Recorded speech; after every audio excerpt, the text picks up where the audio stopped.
Welcome back to the Cougar coverage. My name is Megan Hughes, and today I'm here with Athletic Director Mr. Burks. Mr. Burks, let's talk about this week's coming sports. Let's first get started with middle school softball. All right, so middle school softball, they're done. They finished up their season last week in a regional loss to Delavan.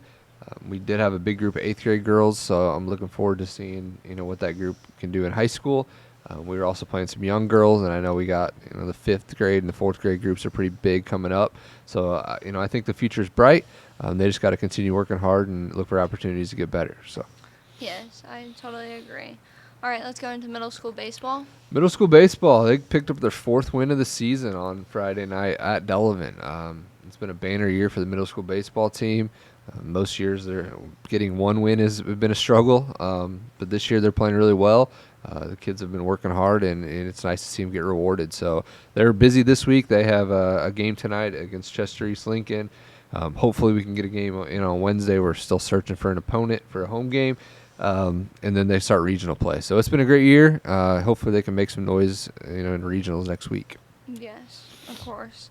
What are some upcoming events for middle school cross country? Middle school cross country, they'll be at home on Tuesday night. So if you're watching this and wondering why there are a million cars in town, it's because we have a home cross country meet. So come on out if you're around. Cross country meets are fun to watch. I know we have a high school volleyball game as well, but the cross country meet will take place before that. So come on out, cheer on some runners. And you can, while you're here, you can kind of take a look at all the construction that's going on back there. But it's been a good year. Thursday night they're at Lincoln Elks to run against West Lincoln, Broadwell, and a couple other schools. They're busy, and they're kind of getting to the important part of their year. So Sounds good. What about middle school golf? Middle school golf is wrapped up as well. We had a big group again. They had more meets than we've ever had, so we're looking forward to watching some of those young kids. We had a lot of 5th graders playing, so watching those young kids continue to improve moving forward. So, Yep, that's it for middle school sports. Let's get into high school sports now. Up first, volleyball. Yeah, high school volleyball team. You're obviously a big part of that. Got off to a great start, 5-0 start, which is awesome. Had a busy weekend, kind of a rough weekend in terms of wins and losses, but looking at the scores and the opponents, looks like you guys competed all right. So now you're 5-3 heading into a huge week. 2 home games this week against 2 opponents that I expect you to compete with and hopefully pick up wins. So starts tomorrow night against Illini Bluffs, and then Thursday night against Maroa Forsyth. So we got a Tomahawk and a Sangamo opponent. I would say getting 2 wins would be huge, but we're still early in the year, so just seeing you girls compete with either one of them would be great as well. Yeah, this weekend was definitely, we faced a lot of good teams. Yeah. But right, we showed up and we did good. We played our best, and we definitely put our all out in there. Exactly, and that's perfectly fine. You're gonna obviously, we know the Sangamo are gonna play some state ranked type teams, so they're coming. But off to a great start, and girls are playing well. Yeah. Okay. Let's get into high school golf. High school golf, they're kind of sticking with the Tomahawk and Sangamo theme. They're already on their way to compete in the Tomahawk Conference today, and then next week we'll have the Sangamo for the girls and the boys. So they have some other meets mixed in, but those are kind of the big ones when they're competing for conference championships and things like that. So hopefully they do well today, and then same thing next week when they compete against the Sangamo.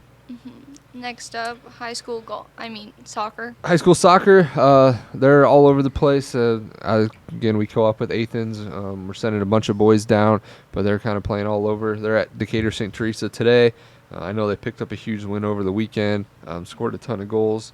So, hopefully they have some success today, and then they'll start getting into, some of their bigger games as the season moves along. So. Yes. That's a wrap for the week. But I would like to get started with Darcy Toland. He's a special guest on our podcast today. I'd first like to ask you, what are some things you're looking forward this year?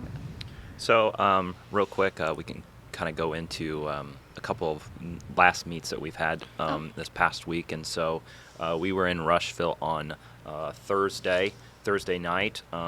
It's an invite, so there were quite a few teams there. But we've kind of hit kind of this part of the school year where sicknesses kind of come up and ramp up. And so that meet, I was actually down two of my top 5 runners. So while disappointing, still able to get the other kids to get out there and run. And so the boys finished 13th that meet. And then with that, I had Jace Toland, who was a medalist at that meet. He finished 21st. And then the girls finished 14th, and they were led by Hannah Dermond, who finished 57th. Saturday, kind of had the full team with me, but still kind of feeling the effects there. My top runner kind of was struggling a little bit, so he did not hit like times that he's been at these past few meets that we've had, but still had a pretty good meet for both boys and girls. So the boys finished 8th as a team. The girls finished 11th. This was actually their first meet as a team. They didn't actually finish in last. So, I mean, it's a step in the right direction. For sure. And so Jace Toland just missed medaling by like 3 places. So he finished 23rd, so the top 20 medaled there. And then Hannah Durbin finished 55th for the girls. But kind of, so yeah, with the meets, it was kind of a struggle. Sicknesses, hopefully we can get past that. We are getting into a good portion of our season. We're about 3 weeks, I think, out from sectionals, and so kind of using these meets to kind of see where we are, kind of see who gets to kind of go to sectionals, and things like that. Sectionals, they have limits, and so I can only take so many runners, but I've got 13 boys and 6 girls, so it's been, honestly, it's the biggest team I've had so far in the well, this will be my 3rd year coaching, so I'm really excited about that. It's an awesome sport. I think kids tend to enjoy it. They might not like it in the beginning, but I keep getting comments from parents saying, "Hey, my kid's not a runner, but they absolutely love this sport." So That's great. That's great. What runners do you really think stepped up this year compared to like last year's or previous years, like times that? So coming in, Jace Toland has been kind of my top and consistent runner. I hate to say that. I mean, I don't want to praise them being the coach and also his parent, but the same can kind of be said about Drew Toland. He's Jace's brother, and they're twins. Really, from last year to this year, I've seen quite a bit of growth from him. In terms of his running ability, also, I think him growing in terms of height has helped as well. I mean, he was constantly in the like 14, 15-minute ranges last year. He kind of sprouted up, played basketball. I think basketball certainly helped him physically. Track season came along, and he really surprised me in the mile. And so it was one of those, I wasn't sure what to expect out of him for the cross-country season, but he's really been my top runner. Outside of that, in terms with the boys, I've been really impressed with Sawyer Balsamo. He's been with me for 3 years now, so I got a good group of 8th graders. So him and Parker Swore, they're really exceeding expectations that I kind of had coming in, and so we want to get there. We want to be competitive at sectionals, and I think I've got the good group of boys to do that. One person that I wasn't sure coming in, I mean, Weston Allen, he's a 5th grader, so you never know with 5th graders how they are, but he has really stepped up, I think, and really performed well. He's actually been my probably consistent runner, so he's not been too far from his times at all of his meets, and so I really do like my chances going into sectionals. It's a very competitive sectional, a lot of good teams, but I kind of feel that some of those teams might be a little down from what they were last year, and so I see my team kind of stepping up and moving up, hopefully finishing in the top third, so then we can have a state team. But with that, I think the top three boys could certainly do something sectionals individually, and so if they run a really great race, I don't anticipate I could see them having at least three or some combination of that going to state. For the girls, it's a fairly young team. Hannah's my only 8th grader. JC Allen is my only 7th grader. And so everybody else is like 5th or 6th grade and the first time that they've come in running. So really, I think they've really exceeded my expectations too. So they've done well. They may not come in places that you'd like, but this is kind of that individual type sport. So you're really looking at, okay, maybe I can't compete with the top runners, but I can compete with time. It really is a sport that you're competing with yourself. And so constantly, the 5 of the 6 girls are really close in times, and so it's really a kind of a hit or miss or as to what they finish in a race, but they've all been consistent. So really enjoyed the group of kids, and this being my first year of having an actual girls team, that gives me a team score, because the last 2 years I've had only 4, and we have to have 5 to score. So really excited to have that many girls, and certainly kind of a recruiting pitch. I know that with middle school sports, it's hard to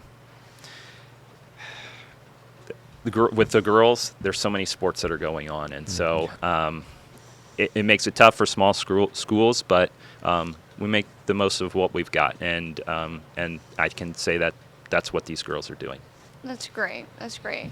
Cross country is definitely a mental sport, 100%. It varies, yep. Physical and mental, yep. Yes. Do you have anything else you would like to add before we close up? No. How's the high school team doing? You're also that's true. Yes, I am. I am also team? the high school coach, so I satisfy the Illini Central part of that, and so we co-op with Delavan. They've had 2 meets so far.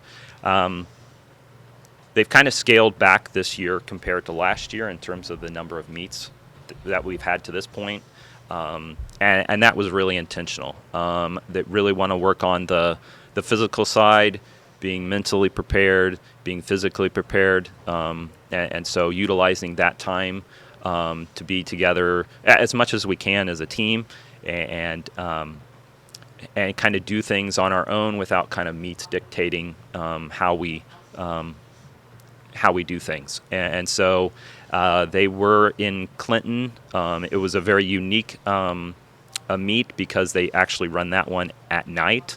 And so they had like an open race, and then the boys and girls ran then, and then they had medals, and then they did fireworks. So that was kind of a cool experience. Nice. I've never been outside of a meet that's not like part of any type of seasons where they run it at dark. So like Detweiler at dark, they run at night. That's a very cool experience. But they ran well. We had one girl that medaled from Delavan, and then another a boy that medaled also at that goes to Delavan, and so that was a pretty good job throughout. And then we had some runners that this was their first high school race, and so maybe they didn't know quite what they're getting into, but I think they performed pretty well. And then just this past Saturday,